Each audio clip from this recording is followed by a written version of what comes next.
Thank you sir. Sir ఇక్కడ మంత్రి గారు చెప్పినటువంటి వివరాలు చూస్తే అధ్యక్ష, సో 3 దఫాలుగా ఇక్కడ అకాల వర్షాల కారణంగా పంట నష్టం జరిగినట్టుగా ప్రభుత్వం సమాధానం చెప్తుంది సార్. సార్ దీంట్లో ఈ పంట నష్టం వివరాలకు సంబంధించినటువంటి అంశం చూస్తే సార్, ప్రభుత్వం మంజూరు చేసింది అనేటువంటి ఒక పాయింట్ని ఇందులో పెట్టింది సార్. ఒక దఫలో 122,33,16,000, మరో దఫలో 109,28,61,000 రూపాయలు ప్రభుత్వం మంజూరు చేసిందని చెప్పింది సార్. సో ఈ అకాల వర్షాలు కురిసి దాదాపు 4-5 నెలలుగా వస్తూ ఉంది సార్, కొన్ని ఇంకొకసారి 3 నెలలుగా వస్తూ ఉంది సార్. నష్టం పరిహారం అనేటువంటి అంశానికి ఒక అర్థం ఉండాలి సార్.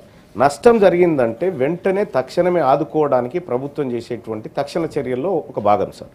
సో ఈ మంజూరు అంటే నిజంగా మంజూరైనటువంటి డబ్బు నష్టపోయినటువంటి రైతుల ఖాతాల్లో ఉన్నాయా, ఇప్పుడు పడ్డాయా, ఏ రోజు వేశారు, మంజూరుకి లేకపోతే ఖాతాల్లో జమ చేసింది అనుకున్నటువంటి తేడా ఏందో ఒకసారి మంత్రి గారు తెలియజేస్తే బాగుంటుంది సార్. ఇక రెండో అంశం ఏంటంటే సార్, ఆగస్టు 11వ తేదీ నుంచి సెప్టెంబర్ మొదటి వారంలో సంబంధించిన భారీ వర్షాలకు సంబంధించిన జిల్లా వారి పంట నష్ట వివరాలని చెప్పి ప్రభుత్వం చెప్పింది సార్. జనగామ జిల్లాలో 24 ఎకరాలు పంట నష్టం జరిగింది. కరీంనగర్ జిల్లాలో 1 ఎకరం పంట నష్టం జరిగింది సార్, ప్రభుత్వం చెప్పినటువంటి మాట. అలాగే నల్గొండ జిల్లాలో 10 ఎకరాలు నష్టపోయింది. రంగారెడ్డి జిల్లాలో 14 ఎకరాలు నష్టపోయింది సార్. అలాగే అక్టోబర్ 28-31 మధ్య జోగులాంబ గద్వాల జిల్లాలో 12 ఎకరాల పంట నష్టం జరిగిందని ప్రభుత్వం చెప్తా ఉంది సార్. మేడ్చల్ మల్కాజ్గిరి జిల్లాలో 7.75 ఎకరాలు నష్టం జరిగినట్టుగా చెప్తా ఉంది సార్. సార్ ఈ 1 ఎకరం కరీంనగర్ జిల్లాలో ఆ రైతు నష్టపోయిన 1 ఎకరం పేరేంది, ఆ రైతు పేరేంది, అసలు ఎట్లా తయారు చేసిరు ఈ నివేదిక?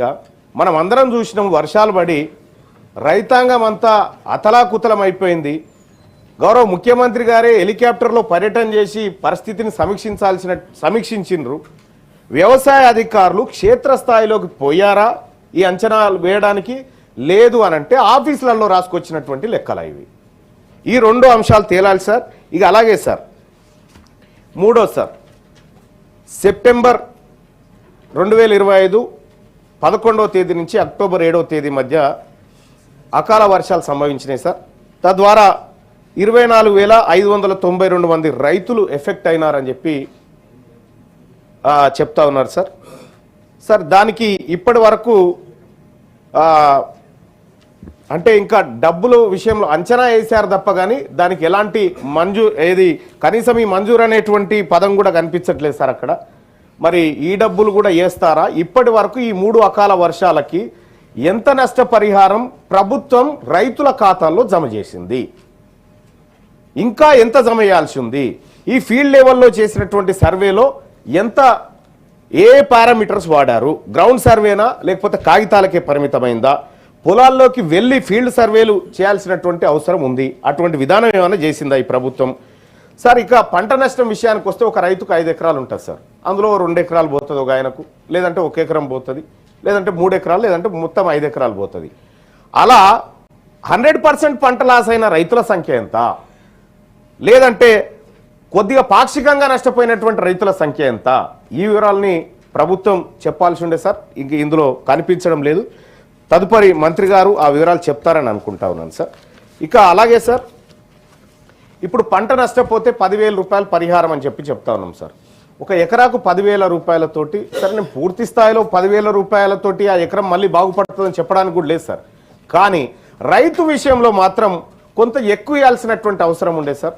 10,000 రూపాయలతోని విత్తనాలు ఏం కొనుక్కుంటాడు, ఎరువులు ఏం కొనుక్కుంటాడు, ఒక 2 రోజులు ట్రాక్టర్ పెడితేనే ఆ 10,000 రూపాయలు ఖర్చు అవుతున్నటువంటి పరిస్థితి.